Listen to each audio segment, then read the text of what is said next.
On estime qu'un tiers des médicaments en Afrique subsaharienne sont de mauvaise qualité. Contrefaçons ou médicaments mal fabriqués sont un problème de santé publique mondiale. Comment expliquer ce phénomène ? Un fabricant qui souhaite commercialiser un médicament doit obtenir une autorisation de mise sur le marché délivrée par l'Autorité nationale de réglementation du médicament. Pour cela, il doit fournir un dossier regroupant les informations sur l'efficacité et la sécurité du médicament et la qualité de la production industrielle. Si le rapport entre les bénéfices apportés par le médicament et les risques qu'il fait encourir est favorable, il reçoit une autorisation de mise sur le marché, valable uniquement dans le pays dans lequel la demande a été faite. Ce système n'empêche pas la circulation de médicaments de mauvaise qualité. Il en existe de deux sortes, pouvant être également nocifs. Les contrefaçons ou faux médicaments sont fabriqués dans l'intention de tromper.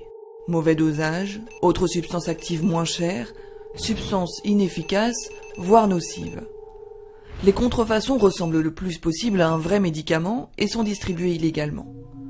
Elles sont l'œuvre d'organisations criminelles et c'est au service responsable de la police et de la justice de les stopper. Deuxième cas de figure.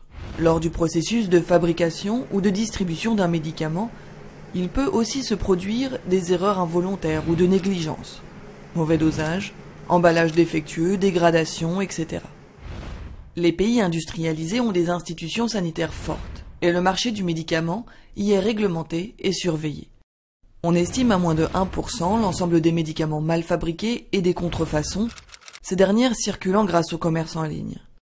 Ces pays, souvent producteurs de médicaments, considèrent que le contrôle des médicaments uniquement destinés à l'export n'est pas de leur ressort. C'est aux pays importateurs de procéder au contrôle.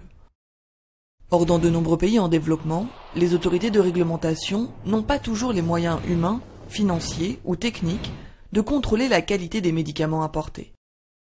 Résultat, des produits de mauvaise qualité circulent librement. Ce phénomène touche tous les types de médicaments, y compris ceux dont la survie du patient dépend, comme les antipaludéens, les vaccins ou les anticancéreux. Aujourd'hui, différentes pistes sont évoquées pour lutter contre cette situation.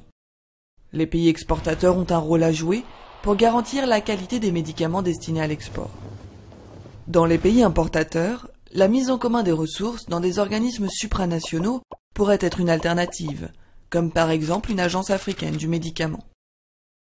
Enfin, l'Organisation mondiale de la santé a elle aussi un rôle à jouer via son programme de préqualification des médicaments. Ce programme vise à évaluer les dossiers de médicaments récents pour fournir une information fiable aux pays importateurs. Mais à l'heure actuelle, il ne prend pas en compte de nombreux médicaments d'usage courant, comme les antibiotiques par exemple. Pour étendre le programme à l'ensemble des médicaments essentiels, il faudrait des moyens beaucoup plus importants que ceux mis en œuvre actuellement. En attendant, pour lutter contre ce phénomène, il est nécessaire d'améliorer l'accès à une information objective et vérifiée sur les producteurs de médicaments.